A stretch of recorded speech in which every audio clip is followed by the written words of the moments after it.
I never thought I'd be the kind of person to write one of those "my family betrayed me" stories. For years, I believed in family loyalty above all else.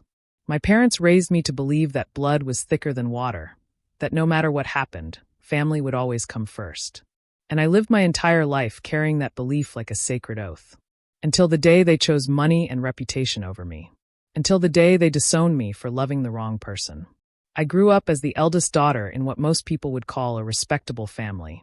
My father, Mr. Khalid, was a well-known businessman in Karachi, running a chain of construction companies and real estate developments. My mother, Farah, was the perfect socialite wife, always at charity galas, tea parties, and community gatherings. Together, they cultivated the image of a perfect, powerful family. Then there was my younger brother, Saad. From the beginning, it was clear that he was their golden child. Saad was spoiled, arrogant, and never had to work for anything. Still, my parents treated him like a prince. Meanwhile, I was the responsible one, the one who studied hard, helped my father with his office paperwork, and made sure my mother never looked bad in front of her friends. I was the child who filled in the gaps whenever my brother messed up. I was the daughter who sacrificed weekends, relationships, and even my own hobbies to make sure I lived up to my parents' high expectations. I didn't complain. I thought this was what family was about, giving everything you can to make sure everyone is happy. But that illusion shattered when I met Adil. Adil wasn't rich. He wasn't powerful. He wasn't even from what my parents would call a respectable family. He was a schoolteacher. The first time I met him was at a friend's wedding. He was helping his cousin organize the event, running around with this mix of chaos and charm that made everyone laugh. I can still remember the way he smiled at me when he accidentally bumped into me, spilling tea all over his shirt. Instead of getting flustered, he just laughed and said, "Well, that's one way to make an impression." We started talking, and it was like something inside me woke up. For the first time in my life, I wasn't being treated like Khalid's daughter or Saad's older sister. With Adil, I was just me. He listened to me when I spoke, he remembered little details about what I liked, and he encouraged me to dream beyond the shadow of my family's empire. Of course, my parents weren't thrilled when I brought him up. At first, I only mentioned him casually, like, "Oh, I met someone interesting." My mother gave me a tight smile and said, "Beta, don't waste time with people who don't match your standard." My father didn't even bother to hide his disdain. "A teacher," he scoffed. "He probably earns less in a month than I spend on fuel." I thought they were just being dramatic. I thought if they met him, they'd see what I saw, a kind, hardworking man with integrity. But the moment I suggested bringing him home, my father exploded. "You will not embarrass this family with your foolishness," he shouted, slamming his hand on the dining table. "Do you have any idea what people will say if my daughter marries into some middle-class family? Do you want me to become the joke of Karachi?" I was stunned. All my life, I had obeyed them, followed every rule, every tradition. And the one time I asked for something real, something that made me happy, they turned into strangers. It only got worse from there. My parents began pushing me toward an appropriate match. A wealthy businessman's son who was 10 years older than me, but came from a family with political connections. I told them I wasn't interested, but they ignored me. My mother began bringing up his name in every conversation, while my father arranged coincidental meetings at family gatherings. I tried to reason with them. I told them I loved Adil, that I wanted a life with him. But instead of listening, they treated me like I was a rebellious teenager instead of a grown woman. The arguments became constant, the house filled with tension. And in the middle of it all, my brother Saad sat back, smirking, enjoying the drama. "You really think Dad will let you marry a schoolteacher?" Saad sneered one evening when we were alone. "Be serious. This family isn't built on love stories. It's built on deals and power. You're just a pawn."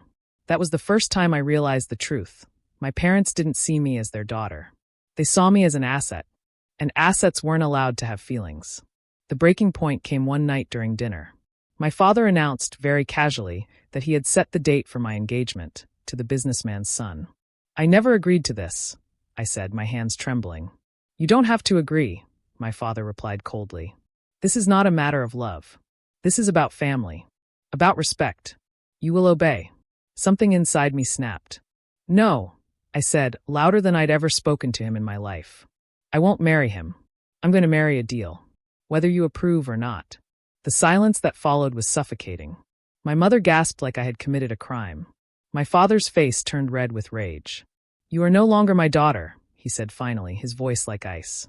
"From this moment, you are dead to me. Take your filth and get out of my house." Just like that. After 26 years of loyalty, sacrifice, and obedience, I was thrown out like trash. I left with nothing but the clothes on my back and the few savings I had secretly put aside. My mother didn't even come to the door. Saad watched from the stairs, smirking as I carried my suitcase out. For him, it was entertainment. For me, it was the end of everything I had ever known. But it was also the beginning. Adil was waiting for me. When I showed up at his tiny rented flat in tears, he didn't ask questions. He just opened his arms and said, "Welcome home." For the first time in my life, I felt free. Terrified, yes. Heartbroken, yes. But free. I had no idea then how hard the road ahead would be, or how sweet the revenge would taste when fate finally gave me the chance to strike back. But I promise you this, they will regret the day they chose pride over me. When I walked out of my parents' house with just one suitcase, I thought the worst part would be the pain of losing them. But the truth is, the hardest part wasn't losing my family. It was learning how to survive without the safety net I had never realized I depended on. For the first few weeks, I felt like I was living in a nightmare. I went from a mansion with marble floors and servants at every corner to a cramped, two-bedroom flat with peeling paint and a leaky faucet. Adil did his best to make me feel at home. He cooked for me, set up a little corner where I could keep my books, and reminded me every day that we had love, even if we had nothing else. But the transition was brutal. I had no job. My degree was in business, but every internship and experience I had was tied to my father's company. Without his name, I was just another graduate in a city full of unemployed graduates. When I sent out CVs, no one called me back. When I went for interviews, they smiled politely until they heard my full name. Then the atmosphere changed. Some employers didn't want to risk angering my father by hiring me. Others probably assumed I was entitled and spoiled. Either way, the doors kept closing. Meanwhile, my parents made sure I knew I was cut off completely. My bank accounts were frozen. The car I had driven for years was taken back. Even the phone number I had used since college was canceled because it was under my father's company plan. It was like they wanted to erase me from existence. For the first time in my life, I understood what hunger felt like. Adil's teacher salary barely covered rent and food. There were days we ate only dal and roti, and even then we had to stretch it out. I pawned my gold bangles, the last gift from my grandmother, just so we could pay utility bills. It was humiliating, but strangely, it was also liberating. I learned how to live without maids, without drivers, without expensive clothes. I learned how to budget every rupee, how to bargain in markets, how to fix a broken switch on my own. And slowly, I began to shed the skin of the privileged daughter I had been. Adil never complained. "We'll build something together," he told me one night, holding my hand across our tiny dining table. "It won't be easy, but it will be ours." He meant it, and his faith in me became my anchor. I decided I wouldn't let my parents be right about me. I wouldn't let them win by proving that I couldn't survive without their money. So I started small. I took up freelance work, copywriting, managing social media accounts for small shops, even tutoring kids in English and math. The pay was pathetic, but every rupee I earned felt like a victory. Months turned into years. Slowly, my skills grew. I built a network of contacts who trusted me, not because of my last name, but because of my work ethic. By the time Adil and I celebrated our third wedding anniversary, we were no longer struggling to pay rent. We had savings. We had stability. And we had something else, too, a daughter. When Zara was born, everything changed again. Holding her in my arms, I realized that all the pain, all the rejection, all the nights of hunger and tears, it had led to this. My parents thought they had destroyed me by cutting me off, but instead, they had given me the chance to build a life that was truly mine. Still, a part of me couldn't let go of the anger. I never got a single call from my parents. Not once did they check to see if I was alive, or if their granddaughter existed. To them, I was still dead. But I wasn't dead. I was thriving. And in the back of my mind, a seed of revenge was quietly taking root. Because while I was building myself up, Saad was tearing everything down. News traveled, even if I didn't go looking for it. My extended relatives whispered updates during weddings and funerals. Friends from university casually mentioned it when we ran into each other. My father had handed more and more responsibility to Saad, preparing him to take over the family empire. But instead of learning discipline, Saad drowned himself in parties, expensive cars, and bad business deals. He hired friends who had no qualifications, just because he wanted to be surrounded by people who praised him. He launched risky real estate projects without research, funneling millions into ventures that collapsed within months. Worst of all, he developed a taste for gambling. At first, it was hidden, private poker games with friends. But soon, it spiraled into underground betting, where he lost obscene amounts of money. My parents, of course, covered for him. They paid off his debts, smoothed over his scandals, and pretended everything was fine. But the cracks were showing. Suppliers began complaining of delayed payments. Workers whispered about corruption and favoritism. Clients started moving to competitors. And I watched it all quietly from the outside. I didn't laugh. I didn't gloat. Not yet. Because deep down, I knew this was only the beginning. Meanwhile, my own career took a surprising turn.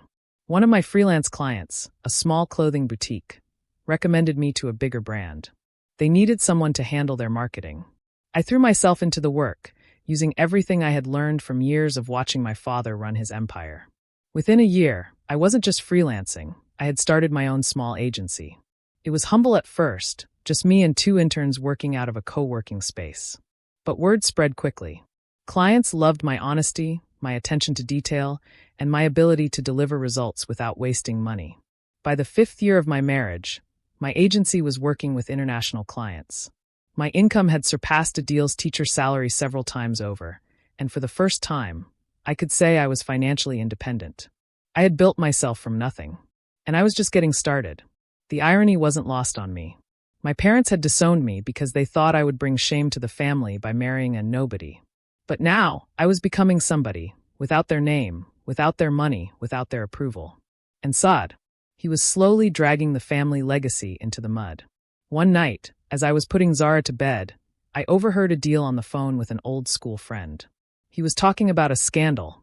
Apparently, Saad had lost nearly 200 million rupees in a failed luxury apartment project. Investors were furious. Lawsuits were being whispered about. I tucked Zara into her blanket and kissed her forehead, but my mind was spinning. 200 million. That kind of failure wasn't just a mistake. It was a disaster. And for the first time in years, I felt something stir deep inside me, a quiet, cold certainty. This was it. This was the moment I had been waiting for. I didn't know exactly how I would do it yet. But I knew one thing. My parents had thrown me away like I was worthless. They had chosen Saad as their golden child. And now, as his empire began to crumble, I was going to make sure they realized just how wrong they had been. I wasn't just going to succeed. I was going to take everything they thought was theirs. Piece by piece. By the time Zara turned 7, I was no longer the girl who had been thrown out of her parents' mansion with a suitcase. I was the founder of a thriving marketing and branding agency with a growing reputation in Karachi. We had started small, yes, but within 5 years, we were running campaigns for major retail chains, restaurants, and even an international cosmetics brand that had just entered the Pakistani market. My name wasn't just whispered in small circles anymore. It was printed in industry magazines, mentioned at networking events, and sought after by businesses who wanted someone trustworthy in an industry full of inflated egos. Ironically, every bit of success I achieved only fueled my determination for revenge. I wasn't obsessed with my parents anymore, not in the same broken-hearted way as before. But the wound they left behind had turned into steel. They had discarded me like trash, and now, I wanted them to choke on the empire they had chosen instead of me. And fate handed me the perfect opportunity. It started when one of my team members casually mentioned that a real estate company had reached out for branding help. They're desperate, she told me during our weekly meeting. They've lost investor trust after a failed luxury apartment project. Apparently, they poured billions into it, but the project collapsed before it even reached halfway. I almost laughed. I didn't need her to say the name. I knew exactly whose company it was. Saad's. At first, I wanted to reject the project. I didn't want to deal directly with them. Not yet. But the more I thought about it, the more it made sense. This was my chance to infiltrate their world without revealing myself. To study them. To see their weaknesses up close. So I said yes. Of course, I didn't meet them myself. I sent one of my senior managers to handle the account, making sure my name never came up. We rebranded their campaign, polished their image, and presented a fresh face to the public. Investors calmed down for a while. But behind the glossy brochures and flashy websites, I could see the rot. Saad was reckless. He approved projects without feasibility studies, bribed officials to bypass regulations, and funneled money into parties that were disguised as corporate events. He had no discipline, no vision.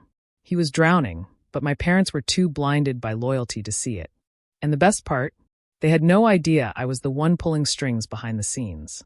Meanwhile, my own company was expanding. I diversified into consultancy, offering strategic advice to businesses on growth and risk management. Slowly, I started attracting the same investors who used to fund my father's projects. Some came to me discreetly, saying, "We can't trust your brother anymore. But you deliver results." That was when I realized my revenge didn't have to be loud. It didn't have to be dramatic. It just had to be patient. All I had to do was keep building while Saad kept destroying. And build I did. By the 10th year of my marriage, I had opened offices in Lahore and Islamabad. My agency had grown into a consultancy firm with over 100 employees. I had clients in Dubai, Qatar, and even London. What started as survival had turned into an empire. And still, my parents pretended I didn't exist. At family weddings, they walked past me like I was a stranger. Relatives whispered behind their backs. Some pitied me, others admired me. But my parents? They refused to acknowledge my presence. The irony, though, was delicious. Because every time my name appeared in a business magazine, every time someone praised me in front of them, I knew it cut them like a knife. And soon, I would twist that knife deeper. The breaking point for Saad came when he announced a massive new project, a luxury shopping mall that would redefine Karachi's skyline. He promised investors that it would be completed in record time. Billions poured in. Billboards went up. Saad gave interviews about innovation and vision. But behind the scenes, the project was chaos. Contractors weren't paid on time. Permits were forged. Construction slowed to a crawl. Whispers of fraud began circulating.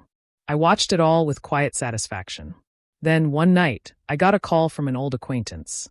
Someone who used to work in my father's company but had recently left. "You won't believe what's happening," he told me. "Your brother has been siphoning money from the project into his personal accounts. He's gambling again. Investors are furious, but your parents are covering it up. They're selling assets to keep him afloat." I thanked him, hung up, and sat in silence for a long time. This was it. This was the crack I had been waiting for. If I played this right, I wouldn't just watch them fall. I could make sure they fell straight into my hands. Over the next few months, I carefully positioned myself. I approached investors, not directly but through mutual contacts. I showed them my track record, my successful ventures, my stability. Quietly, subtly, I made sure they knew there was an alternative to Saad's chaos. One by one, they began shifting their trust. It started with small deals, consultancy contracts, advisory roles. But soon, entire investment groups were pulling out of Saad's projects and coming to me. I didn't even have to fight for it. He was pushing them away with his incompetence, and I was simply there to catch them. At the same time, I began expanding into real estate, his territory. It wasn't planned at first, but when an investor asked if I would consider managing a housing project, I said yes. And when that project succeeded, others followed. Within 2 years, my consultancy wasn't just about branding and strategy anymore. It was a full-fledged real estate and business empire. The very industry my father had once dominated was now mine. And still they didn't know. The first time my father realized what was happening was at an investor's dinner. I wasn't supposed to be there. I had been invited quietly, without my name on the guest list, because the organizers knew the politics of my family. But when I walked in, dressed in a simple black dress with my company's logo pinned on my lapel, the room went silent. My father's face turned pale. Saad's jaw clenched. And then one of the investors stood up and said loudly, "Ah, here she is. The woman who's been saving all our projects these past few years." The look on my father's face was priceless. In that moment, I realized the truth. They hadn't ignored me because they didn't know. They had ignored me because they were terrified of admitting they had been wrong. But it was too late now. The tide had shifted. By the time the mall project collapsed completely, half-built, abandoned, drowning in lawsuits, my father's empire was a shell of what it once was. Suppliers had walked away. Investors were gone. And Saad, he was hiding abroad, too ashamed to face the mess he had created. I should have felt satisfied. But I didn't. Not yet. Because revenge wasn't just about watching them fail. It was about making them face me. The daughter they had thrown away, the woman they had underestimated. And that moment was coming. The day finally came when my parents had no choice but to face me. It started with a phone call. Not from them, of course. They were too proud for that. But from an old family lawyer who had known me since childhood. His voice was hesitant, almost guilty. "Beta," he said softly, "your father asked me to reach out. Things have deteriorated. The company is drowning. Lawsuits, debts, unpaid contractors.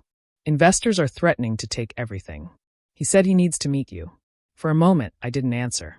My father, the same man who had thrown me out, who had called me dead to him, was asking for my help. The irony was so sharp it almost made me laugh. I agreed to the meeting, not because I wanted reconciliation, but because I wanted closure. I wanted to look him in the eye and make him feel the weight of what he had done. We met at his office, though calling it an office was generous. The once grand building that bore his company's name was now nearly empty. Half the staff had left, files were piled chaotically on desks, and the receptionist looked like she hadn't been paid in months. When I walked in, my father was sitting behind his desk, his face pale, his eyes sunken. My mother sat beside him, still dressed elegantly, but with a weariness she couldn't hide. And then there was Saad, leaning against the wall, his usual arrogance dulled into a sullen bitterness. For a long moment, none of them spoke. They just stared at me, like they couldn't believe I was real. Finally, my father cleared his throat. "You look different." "I am different," I said calmly. My mother's eyes darted nervously to my designer handbag, my tailored suit, the quiet confidence I carried. She knew. Even if my father wouldn't admit it, she knew. "We need your help," my father said bluntly. "The company is collapsing." I interrupted. "Yes, I know. Everyone knows." Saad scowled. "So what? You think you're better than us now?" I turned to him slowly. "Better? No. Smarter? Definitely." His face flushed with anger, but before he could speak, my father raised a hand. "Enough. We don't have time for this." He looked at me again, his pride visibly cracking. "I was wrong. About you. You've built something strong. Investors trust you. We need that trust. If you come back, if you bring your clients, we can save this company. It can be yours eventually." The audacity almost made me laugh. Eventually. As if I had been waiting all these years for him to hand me scraps. I leaned forward slightly. "Do you remember the night you threw me out? The night you told me I was dead to you?" My father flinched but said nothing. "I begged you to accept me. I told you I loved a deal. And instead of listening, you destroyed me. You erased me. For years I starved. I worked from nothing. And you," I glanced at Saad. "You gave everything to him. And look where it got you." Saad slammed his fist on the desk. "Don't blame me for this. The economy." "The economy?" I cut him off. "You lost billions gambling. You bribed officials. You destroyed deals that took decades to build. Don't you dare blame anyone but yourself." The room fell silent. My mother's eyes filled with tears. "Beta, please, we made mistakes. But you're still our daughter. Help us. Don't let this family collapse." For a moment, I almost wavered. Despite everything, a part of me still longed for her approval, for the love I had been denied. But then I remembered Zara's little face, her laughter, the nights I had held her while wondering how to pay rent. My parents hadn't cared then. Why should I care now? I stood up slowly. "No, I won't help you. You made your choice. Now live with it." My father's face twisted with desperation. "If you walk away, we'll lose everything." I looked at him coldly. "You already have." And I did walk away. But my revenge wasn't complete yet. Over the next year, as their empire collapsed piece by piece, mine grew stronger. Investors who had once worshipped my father now came to me exclusively. Suppliers who had been cheated by Saad signed contracts with my firm. Entire projects that had been theirs became mine, legally and publicly. It wasn't theft. It wasn't sabotage. It was justice. They had destroyed themselves, and I was simply there to pick up the ruins. The final blow came when the half-built shopping mall, Saad's so-called vision, was seized by the government due to unpaid debts. The story made national headlines. From empire to ashes, the fall of Khalid & Sons. And in the same week, my company announced the launch of a new real estate project in partnership with an international firm. The media ate it up. From disowned daughter to industry leader, the rise of Zara Group. Yes, I named it after my daughter. Because unlike my parents, I knew the value of legacy. I never spoke to them again. Not after that meeting, not after the collapse. Occasionally, I heard whispers. My father had moved into a modest apartment. My mother rarely left the house. Saad was hiding abroad, drowning in debt. Did I feel guilty? No. Did I feel satisfied? Not exactly. What I felt was free. They had chained me to their pride, their greed, their arrogance. By destroying those chains, I had freed myself. My revenge wasn't just about watching them suffer. It was about proving that I was more than what they thought of me, that I was stronger than the pain they gave me. One evening, as I stood on the balcony of my office, looking at the skyline of Karachi, Adil came to stand beside me. "Do you ever miss them?" he asked quietly. I thought about it for a long moment. "No," I said finally. "I miss the parents I wanted them to be. But those people never existed." He nodded, wrapping his arm around me. "Then let's focus on the family we have. On Zara. On us." And for the first time in years, I felt at peace. Because revenge wasn't just about destruction. It was about survival, about rebuilding, about showing the world, and myself, that I wasn't broken. My parents had disowned me for love. And in the end, love is exactly what saved me.